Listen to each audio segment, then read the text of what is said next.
Our next letter comes from a mother of a 12-and-a-half-year-old boy that she says, is the middle child, who wants to live with dad and just visit her.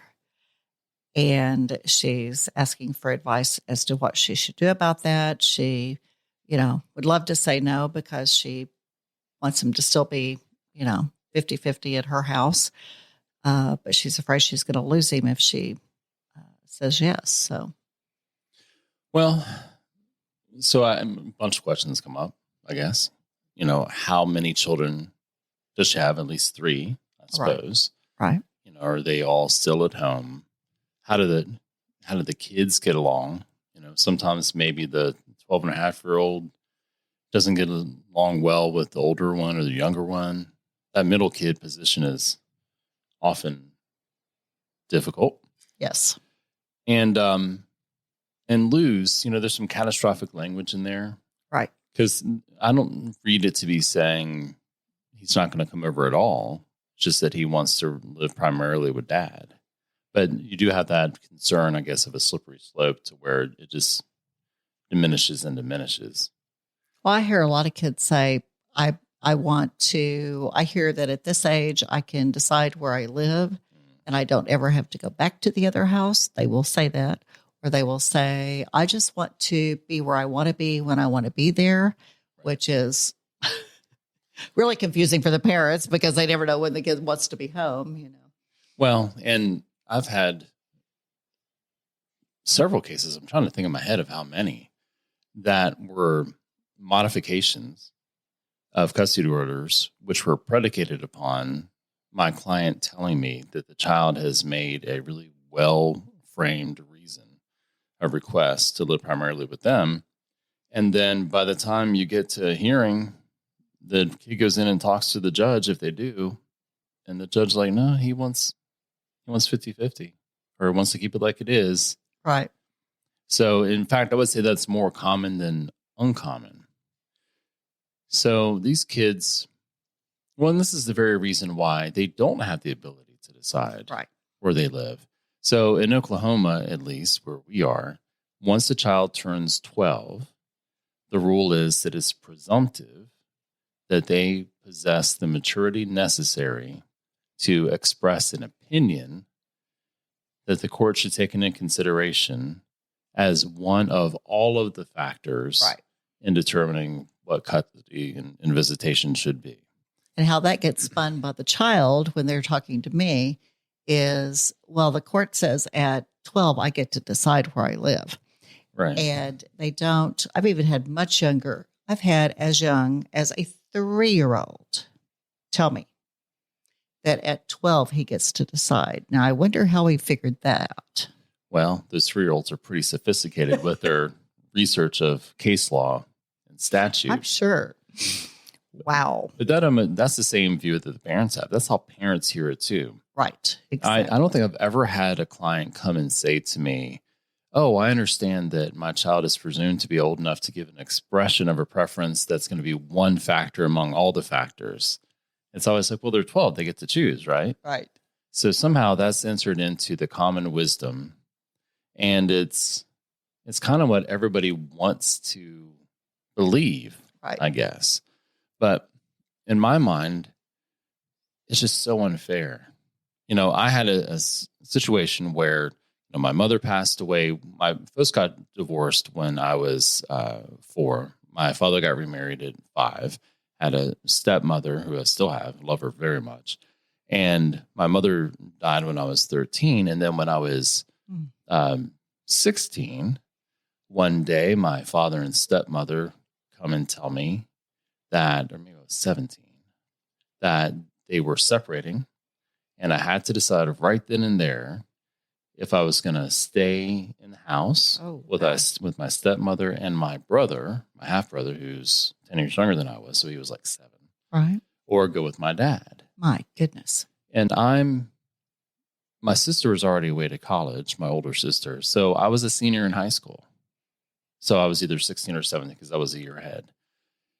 And I just remember how traumatic that situation was. Of course. So it infuriates me, actually, Right. when I hear that people are trying to make or encourage a 12-year-old or a 13-year-old to make this kind of decision. It just actually does tend to infuriate me because they have no understanding, I think, of the potential pain it's going to cause these kids. And I don't think many of these adults are emotionally sophisticated enough to take that child's statement of preference and throw it into the ocean, Right. and let it go away. They're going to hold on to it. Right. And I've seen so many cases where the child has told each of the parents that they want to be with them. I wonder why. Because each of the parents has asked the kid, Right. where do you want to live? And I like to tell kids, what if it wasn't an option Right. where you lived? Because right now you're seeing both of your parents. You live with each of them.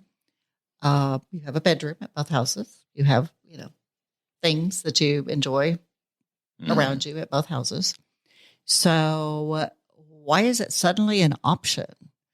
And of course, they always tell me which parent, or if both, are routinely telling them it's an option now. And how do they feel about it? Most of them feel, the younger ones, I'd say the ones that are under 12 that are being told at 12 they get to make the decision, are very leery of making the decision and don't think they should be.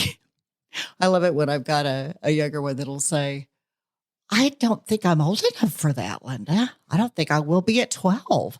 Or they say, but I love both of my parents. Why should I have to choose between them? When they make a statement like that, Right. or when they say, I just want it to be fair or the same or equal, that those are the terms I've heard jillions of times over the last 30 years from children as to their preference. That really is a child's preference, unless a parent is telling them routinely that it's possible for it to be another way. And tell me if I'm wrong. I feel like the reason the kids focus so much on fairness is because they live in a world without control. Exactly. And so what you're doing is you're completely upending their paradigm, Right, by suddenly giving them control, which they never have the ability really to wield well. Because from my perspective, and having looked at these, a child is always going to, if they think they have to make a choice. Sure. Unless there's trauma being done to a sibling. So like sometimes they'll stick up for a sibling. Sure. But most often they're going to hurt the one that they think will forgive them and love them anyway. Yes. The one they feel the safest with, the one they are the most sure of the relationship. And I've even had kids tell me that at much older than 12, they have decided that they want to. I remember a 14-year-old that's told me and her mother, because her mother was just like this one, saying it stings so much, that the kid has asked this. And so this mother was grieving the loss of her daughter when the daughter didn't want to stay at dad's and never come back. She just wanted to visit. But she wanted to try living at her father's house because her father had been pretty much absent for part of her life. And then other parts, like she said, Linda, if I didn't call him to say, hey, can I come over this weekend? I might not hear from him for 6-8 weeks. And so she said, I literally want to live there where he expects me to be there every night, except for when I'm with mom's, just to see what he's like. Will he pay more attention to me if I'm there? I have quite a few kids that through the years have said, I want to see if they pay more attention to me if I'm really there. Wow.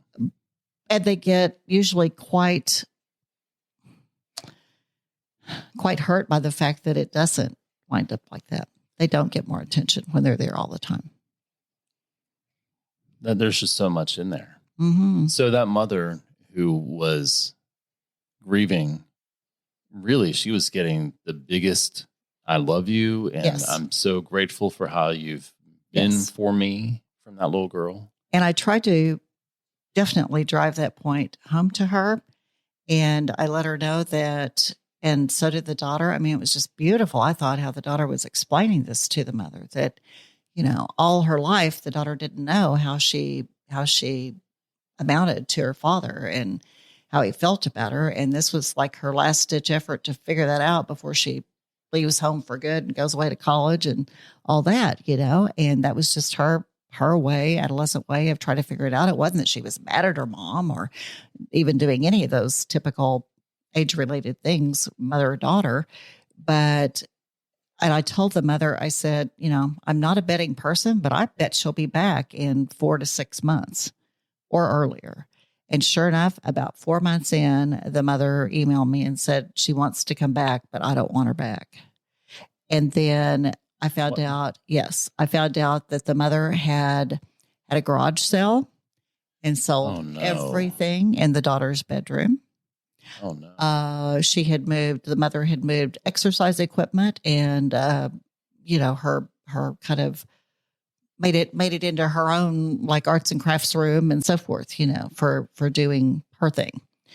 And of course the girl found that out because the little siblings that were going over to Dad's house had told her what happened to her bedroom. So the girl wasn't coming back at all? No. She totally felt abandoned then by mother. Well, so when the girl had started increasing and living primarily with father, increasing her time, right, she wasn't coming back and visiting mom?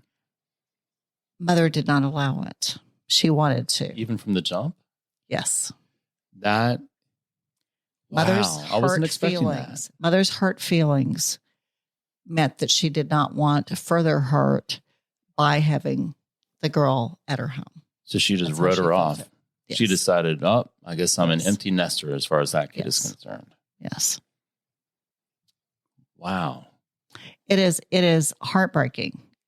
So how did the dad eventually step up? She remained with Dad, but still was not happy at all with the relationship between them. So no, he didn't really step up either. It was like she found what she thought she would find at Dad's house. It confirmed it for her. And then she didn't have mom to go back to. Well, she found what she thought she'd never find at mom's house. Right. Exactly. Otherwise she wouldn't have ever. That's why it's so important for parents when they hear this kind of thing. That's the main thing I thought about when I read that. The mother said, I wasn't expecting this conversation and it stings so much.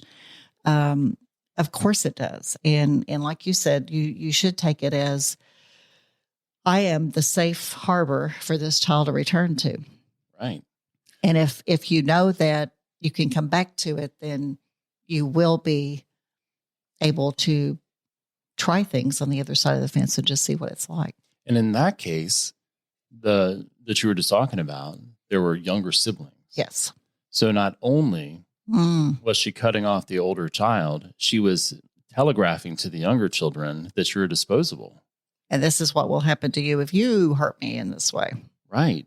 Right. So she went from what appears to have been a mainly emotionally safe person to incredibly unsafe. Yes. And also, what is she saying about the older child when she's home alone with the younger children? Right. And what's that doing to their sibling relationship? Right. And this happens in so many of our cases because I've heard kids that do go, choose to be at the other parent's home that they haven't been in as often.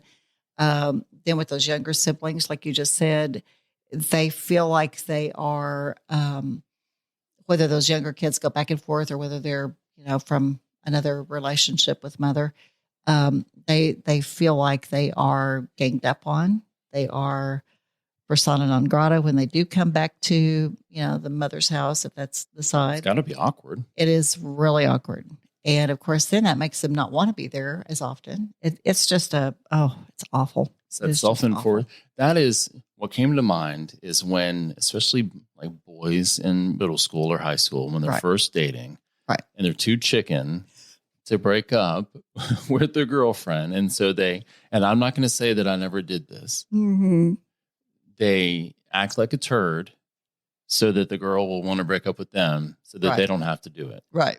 That's what this is. Yeah. Yeah, it is. And kind of I'm going to hurt you before you have a chance to hurt me, or I'm going to hurt you as bad as you've hurt me. Yeah, it's really horrible. So is that a self-esteem thing with mom? Is it that she couldn't stand the prick to her vision of herself? I think so. Because I find that that's one of the biggest things in my cases. And especially with men, but also I'm not even going to say that. It's equally with men and women. How we view ourselves as people and our self-esteem as individuals and parents are the biggest drivers of our interactions, I think, with the co-parents and also the children. Totally. And so a lot of the focus when I've been known in my practice to take on clients who lots of folks don't want to take on. Mm. And one of the things that I focus on is trying to build up their self-esteem and capacity as parents, because even if they don't get the decision that they want from the court, they're going to be a better parent and they're going to be a happier person. Right. And they'll be establishing that foundation for the child once they turn 18 to typically have a much better relationship with them than they would have otherwise. And so this to me just screams out a situation in which the mom, her self-esteem is so fragile that she can only lash out. Well, and I know that mother in particular had told me that she felt like she was being punished for all she had sacrificed and done for this child for the years. That the child obviously did not appreciate any of that or respect her for it. So she had it all twisted about what she was doing and why. Yes. All those years. And part of this too, I think is very interesting that the reasons the child gave to mother for wanting to be at dad's was that dad was still in the original home and his pets were there. And this is in the Reddit system he wanted. This is in the Reddit post. Yeah, the original one. Yes. Yeah. And he was more relaxed at dad's and his friends could come over there. And that is something that I do see often is if either the parent stays in the original family home, the kids are frequently happier there as they become adolescents because, part of their job as adolescents is to differentiate themselves from their family of origin and go more toward their peers. And so if those peers happen to be people you've grown up with in the neighborhood and you've always been friends, and you still are, then you would love to be close to where those people are versus maybe where one of the parents has moved to where there are not very many adolescents around. It's safer to experiment with your new role when you're anchored with longstanding relationships. Right. And there are probably people they're at school with and so forth if that person's in that.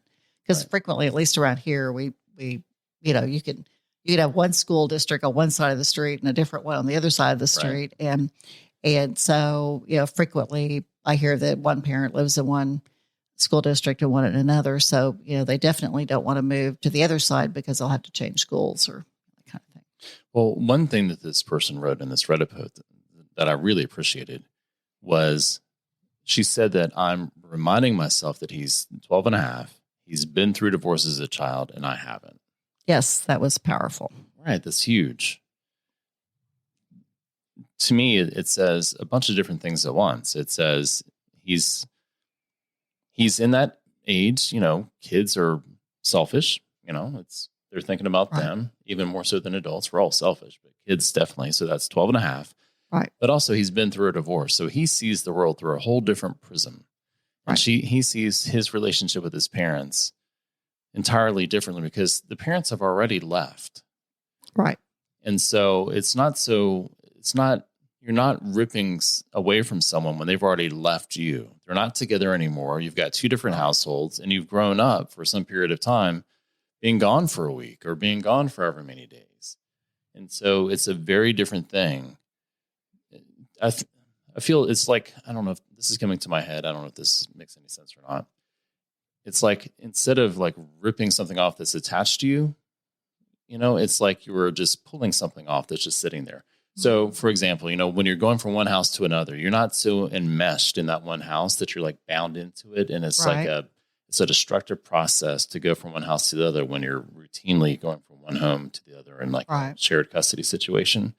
If you were only ever in that house and only ever with that parent, it would feel like a much more destructive act to say, I want to Right. leave and go to the other place.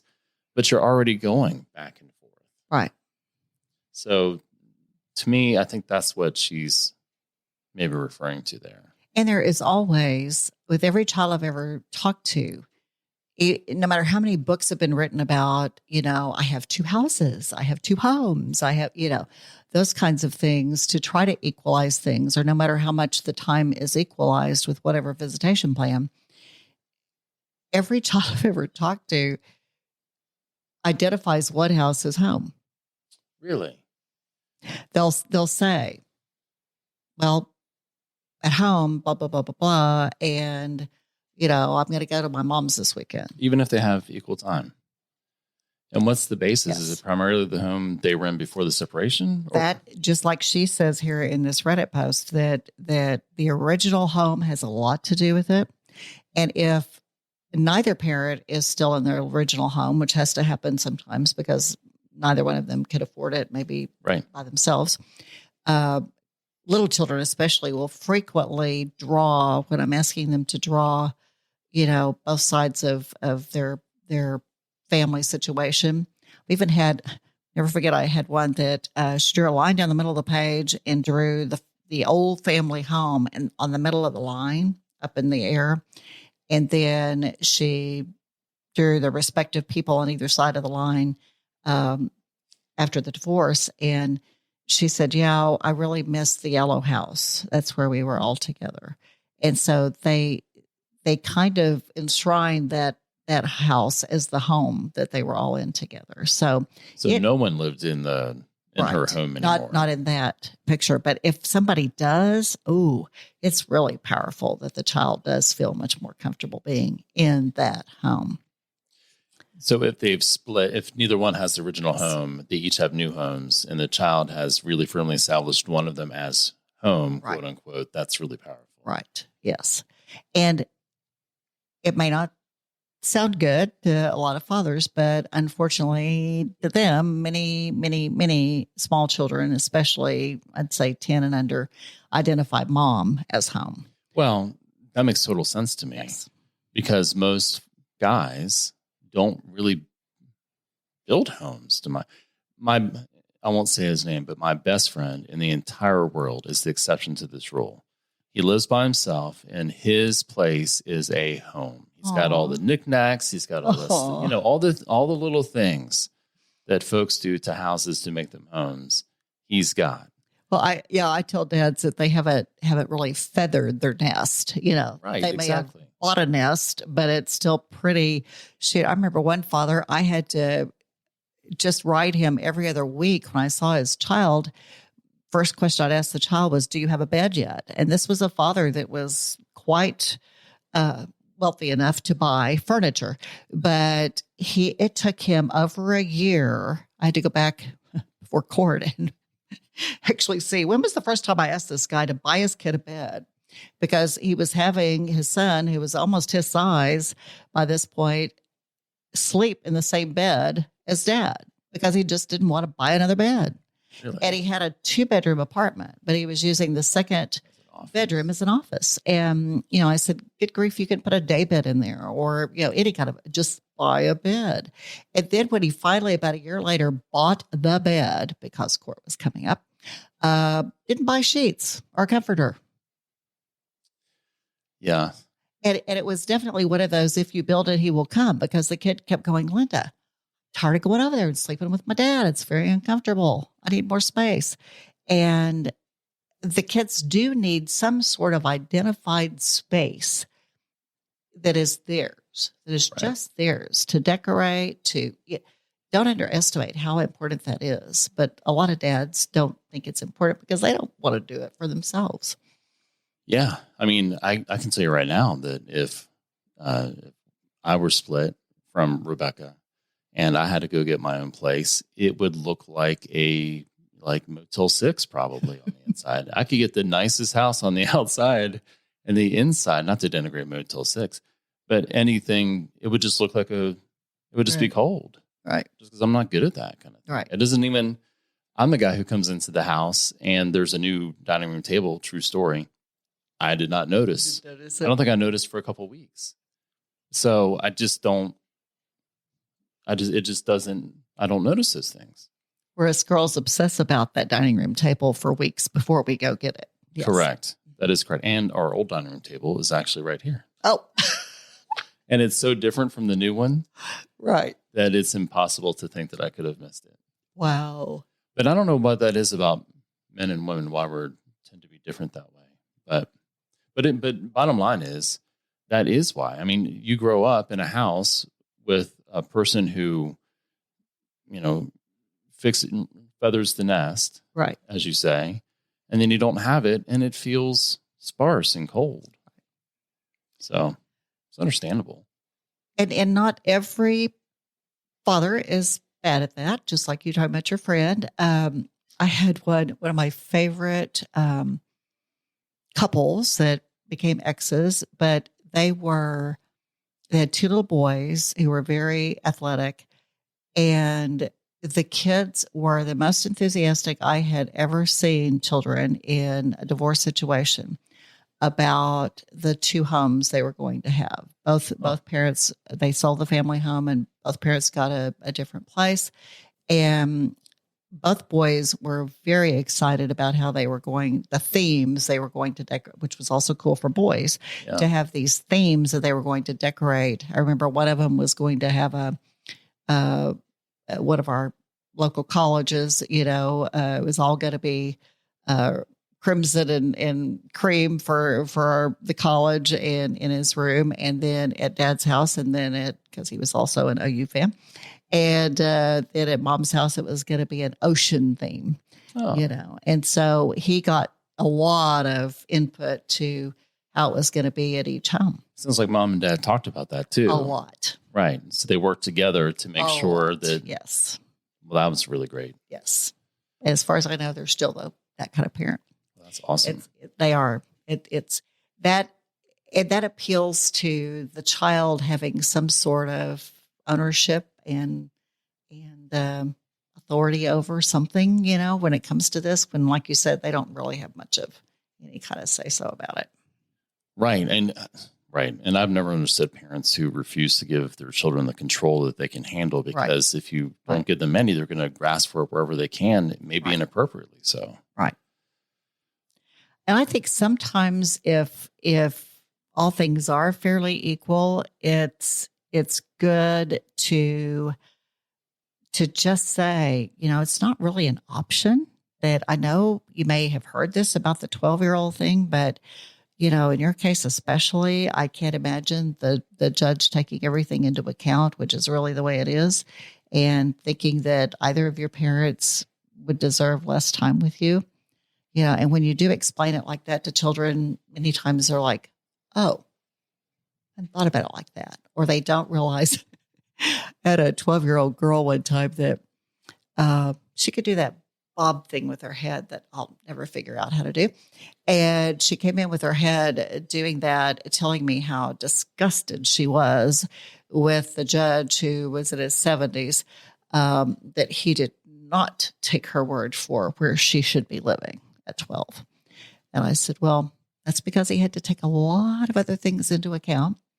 But she was just beside herself angry with the judge because she had been built up to think that she would just go in and speak to this old man and he would decide to do what she wanted him to do. Right. And the thing is that there are always unexpected consequences of any decision, especially a decision that large. And if you're trying to, in your mind, empower your child to make that decision, you're also empowering them to take the consequences. They're not mature enough to make the decision, and they're not mature enough to take what they're going to perceive to be the consequences. Right. So you're just setting them up for failure. And sometimes, too, I know this doesn't come up maybe too often, but it's important to remember that, and I try to always include this in my testimony, if it especially if it is a situation. But at any time, I always try to make sure that the court knows who the children are, that they're not just a human of a particular age, but that they are maybe particularly bright for their age. They're in gifted classes, or they're quite articulate because of this and that. Or in a case I had a while back where the child had quite a few learning disabilities, and even at 16, he did not have an ability to make such a decision, to weigh the pros and cons and really make such a decision. And in speaking to me, he would flip-flop back and forth between which parent, usually depending on who brought him in my door that day, which parent he wanted to be with. Well, let's wrap this thing up. So if you were talking to this mom who brought this scenario to you, what would you leave her with?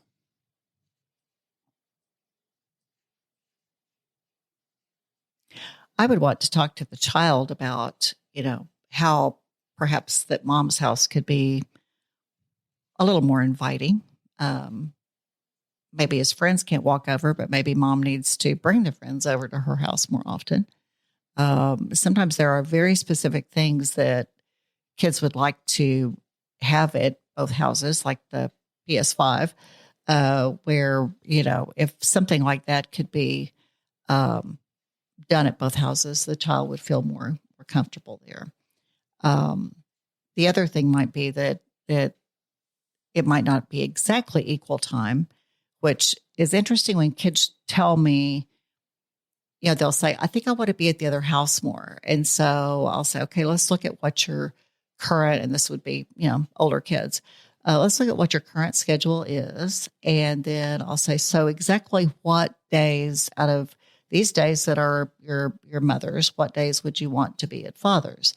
And by the time they practically speaking start looking at that, they're like, no, I really don't want that day over there. No, I really don't want that day to change either. And pretty soon they realize they want it to stay the way it is. But somebody has been saying, right, you want more time at my house, don't you? Yeah. And sometimes, like you were saying, sometimes, like in a case like this, getting that second PS5 may magically make the others go away. Yep. I've seen that happen too. Yep. Literally with a video game console. Totally.